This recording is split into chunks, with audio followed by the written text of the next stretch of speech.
Bonjour à tous pour ce week-end.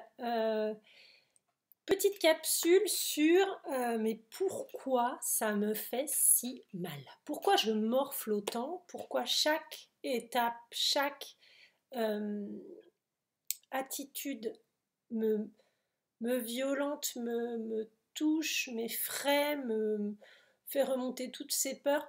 Pourquoi? Et surtout, qu'est-ce que je peux faire? Alors oui, ça vient toucher exactement à l'endroit le plus stratégique de chacun d'entre nous. C'est le but. Effectivement, être confronté à son miroir absolu, c'est sans appel. C'est pas voilà. Donc heureusement, on a une ardoise magique. On peut gommer. Alors effacer complètement, je ne dirais pas, mais on peut travailler sur tout ce qui nous fait souffrir pour apprendre à y remédier, mieux le gérer et effectivement moins morfler. Mais en fait, l'univers est juste parfaitement organisé, tout est en ordre divin et parfait, c'est-à-dire que croiser cette personne, qu'on appellera flamme jumelle, âme sœur, comme vous voulez, c'est une énorme chance. Mais avant de comprendre que c'est une énorme chance, on va passer par toutes les étapes de renoncement, de découragement, voire même d'écartement, c'est-à-dire qu'on va lutter de toutes nos forces, qui va nous demander une énergie colossale pour ne pas voir les choses et pour ne pas les accepter. C'est-à-dire qu'avant cette phase d'acceptation et même de remerciement, de gratitude en disant merci pour ce parcours, merci pour cette expérience, avant d'en arriver là, parce qu'en plus on ne sera pas toujours là-dedans. Il y aura plein de moments où on pourra se sentir là-dedans, mais il y aura aussi des moments où on se dira mais bon sang, mais comment c'est possible que j'ai signé ce contrat-là? Comment j'ai fait pour signer ce truc à la c'est pas possible, je veux plus, je veux pas, c'est où la sortie? Il y a des moments, on n'y arrive plus. Tout le monde.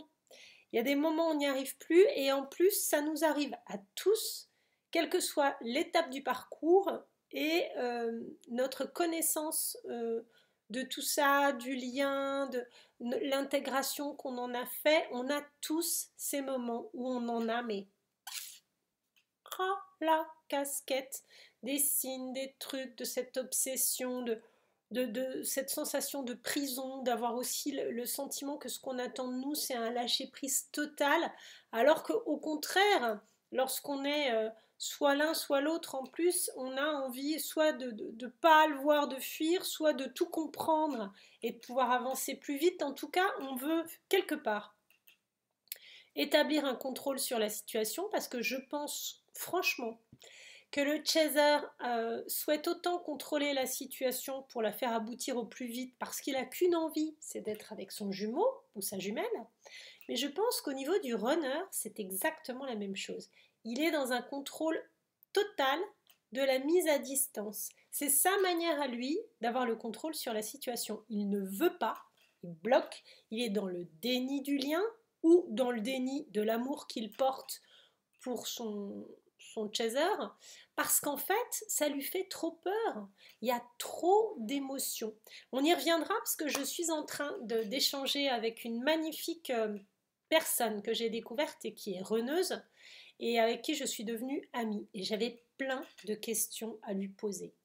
Et du coup, on va revenir à cette posture de runner parce que je pense que grâce à elle, je serai en mesure de vous faire une capsule sur ce qui se passe. Mais ce que j'ai découvert de merveilleux, c'est qu'en fait, j'avais l'impression, moi, de morfler, de faire tout le job ou une grande partie du job et de payer le prix fort, énorme pour cette progression, pour ce travail, pour cet alignement.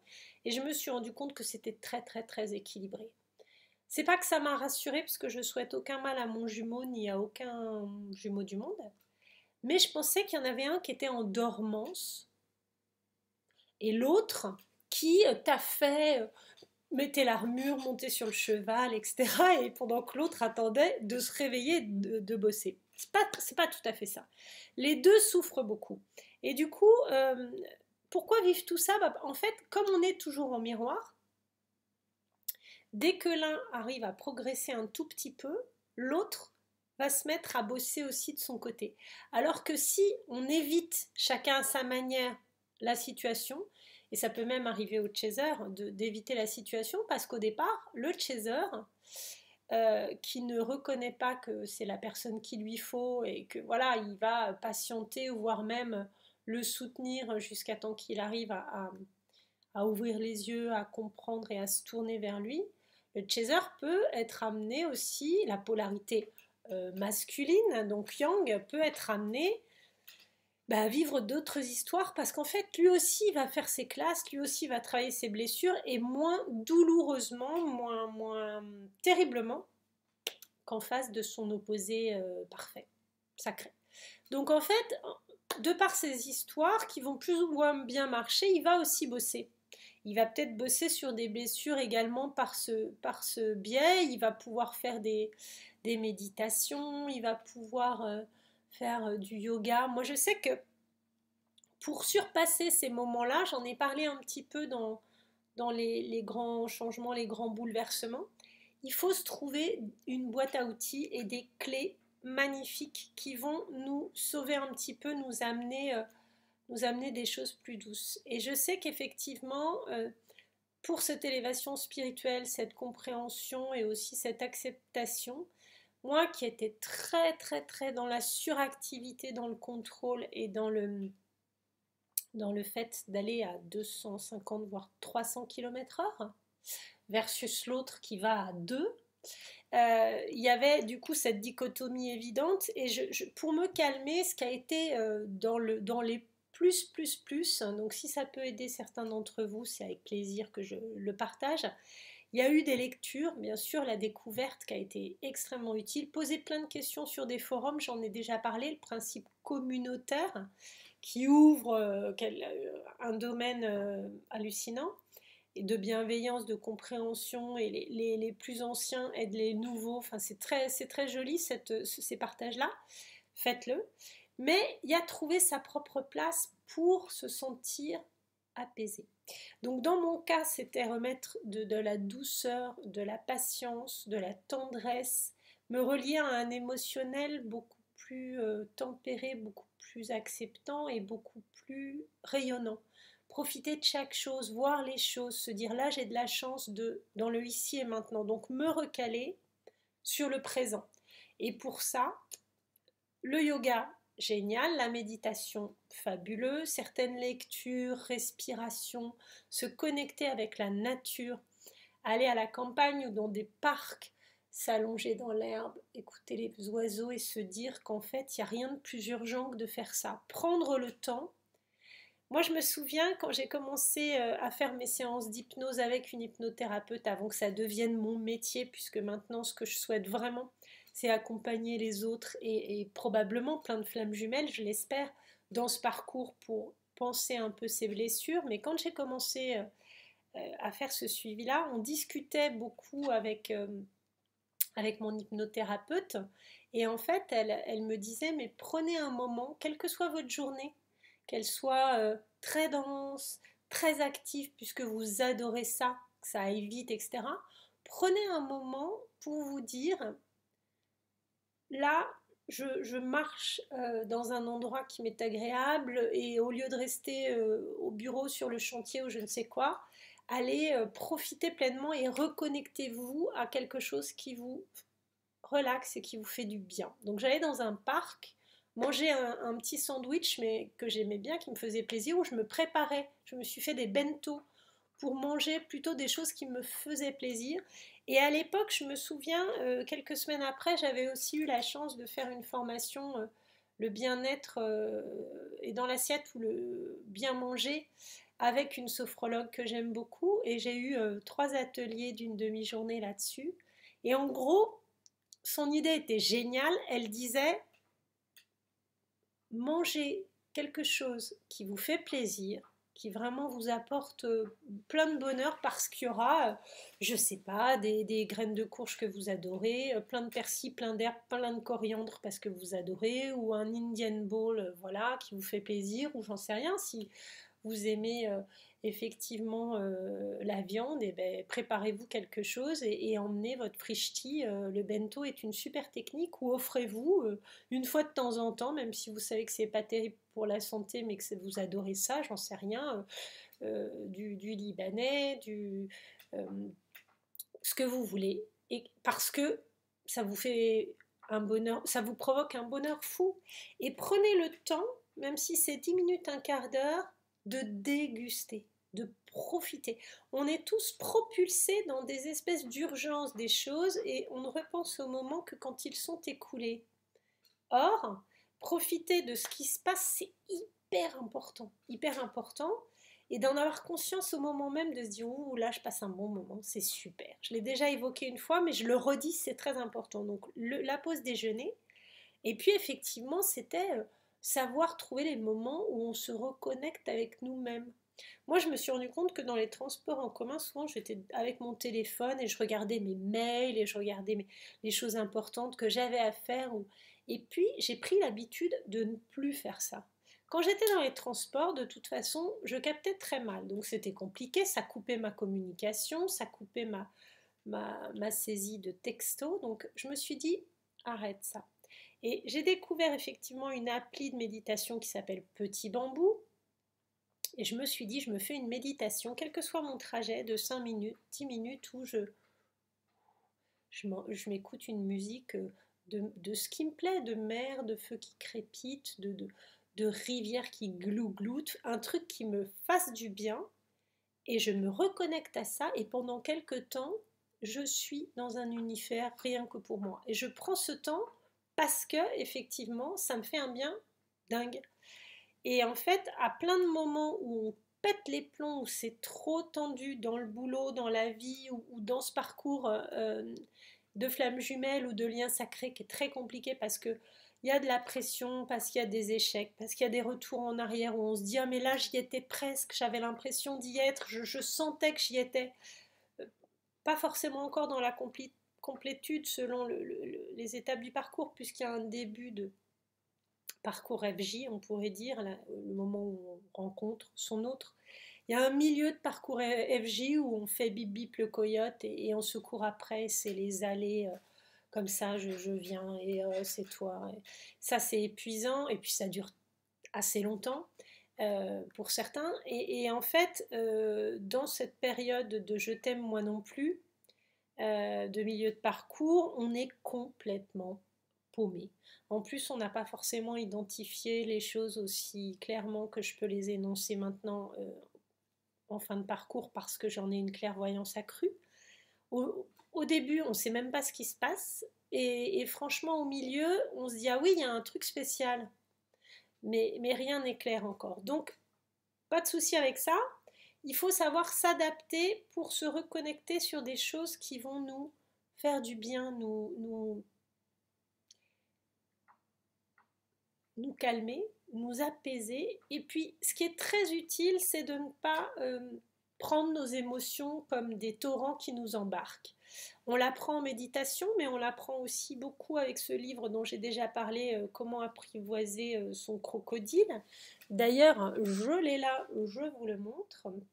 Il est fabuleux ce bouquin de Catherine Almelet-Périssol, parce qu'il cite Épictète, qui explique qu'effectivement, en gros, moi je le retiens en disant nous ne sommes pas nos émotions, mais lui le dit pas tout à fait comme ça, parce que c'est un philosophe et que voilà. Je suis en train de vous le chercher. En gros, il dit nous ne sommes pas ce qui nous constitue ou quelque chose comme ça. Et oui, c'est ça, c'est-à-dire que l'émotion de peine, de grande joie, d'euphorie, puisqu'on passe par ces choses-là, hein, elle arrive, elle passe. Voilà, ce ne sont pas les événements qui nous font mal, mais l'interprétation que nous en avons. Ben ouais. C'est-à-dire qu'effectivement, lorsqu'on voit qu'on est encore super en colère pour une situation qu'on pensait avoir résolue, et ben en fait, il y a non seulement un découragement, mais il y a cette colère contre nous-mêmes qui revient parce qu'on se dit flûte ce truc, je pensais l'avoir réglé et là je sens que ça me fait ça à nouveau. Moi, le nombre de fois où ça me l'a fait, lorsque mon jumeau ne m'écrivait pas, me fuyait, ne me donnait pas de nouvelles, et que je me disais, bon, allez, 1 semaine c'est bon, allez, 2 semaines c'est bon, 3 semaines j'en pouvais plus. Et là, en fait, au lieu de respirer à nouveau et de passer le cap et d'aller puiser dans une 4e semaine, puisqu'à chaque fois on progresse, et régler ma petite dépendance affective et mon syndrome d'abandon, et ben je sautais sur l'occasion en lui disant ça y est, tu recommences, mais il y en a marre, arrête et tout, ça m'agace, fais pas ça. Bref, on saute chacun dans nos schémas caractéristiques.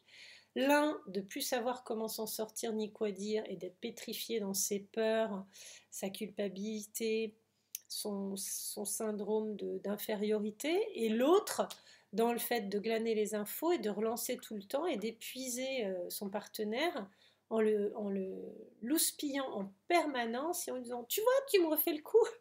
Bref, donc tout va bien, on est faillible, on est des humains, on apprend tout au long de ce parcours énormément et c'est tellement compliqué. Donc, lucky us d'apprendre tout ça. Quelque part, il faut se dire, j'ai été capable de le gérer, je vais l'être à nouveau, mais surtout avec la connaissance que j'en ai, je ne retombe pas dans mes petits pièges et je ne me bats pas les épaules en permanence parce que je suis nulle et que je m'en sors pas, mais au contraire, je suis hyper courageuse, j'ai su me débrouiller la dernière fois, mais c'était dur, ce coup-ci, je vais le gérer au moins mal ou au moins avec moindre dégâts. Et du coup, j'apprends de ce qui se passe. J'apprends aussi que, en fait, ça sert à rien de me foutre au fond du puits avec les cailloux et tout ça, parce que ça ne réglera pas le problème. Je peux dire, aujourd'hui, stop. J'en ai bavé, là, ces derniers jours, c'était dur. La pleine lune, les émotions, les synchronicités, la montée de Kundalini ou les émotions. J'arrête avec tout ça. Aujourd'hui, j'ai besoin d'un petit peu de paix, mes anges. Donc, s'il vous plaît, moins de signes, je suis tranquille. Je vais la jouer un peu. Hein, on va se la jouer humain normal. Et puis, tout ira bien. Et surtout, un peu de paix, un peu de calme, ça me fera pas de mal parce que là, c'est suffisant. On peut négocier avec soi et avec ses anges. Et puis, on peut aussi se plonger dans d'autres activités. Il y a des moments où on a besoin d'être au cœur de ça pour se comprendre, pour se trouver et pour comprendre l'autre et se connecter correctement. Mais il y a des moments où on a vraiment besoin que ça se stoppe, que ça s'arrête et que ce soit plus doux, moins violent. Et c'est vrai que quand on a lutté très très longtemps contre des événements dans ce parcours, en fait, on s'aperçoit qu'on n'est plus capable, qu'on a besoin de répit, donc faut négocier. Faut négocier pour se sentir mieux, pour se sortir la tête du puits et pour avoir l'impression que voilà, on va trouver un petit terrain d'entente, donc faut pas se désespérer. Je sais que c'est pas facile.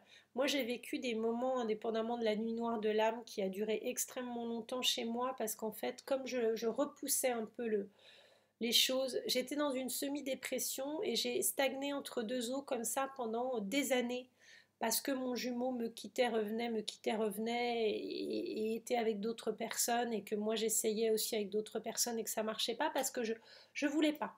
Je voulais ni reconnaître l'histoire, je voulais ni aborder les vrais soucis de ce que j'avais à régler.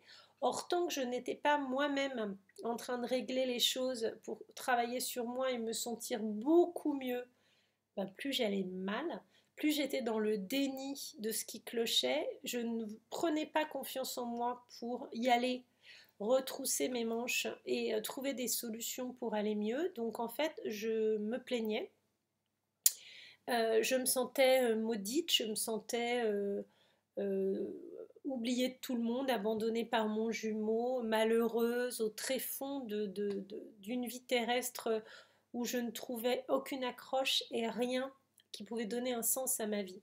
Donc pour toutes les personnes qui se reconnaissent dans cette étape-là, tout va bien. Il y a forcément un moment où c'est ça. Mais en fait, ça passe, on prend le dessus, on arrive à gérer et tout va bien.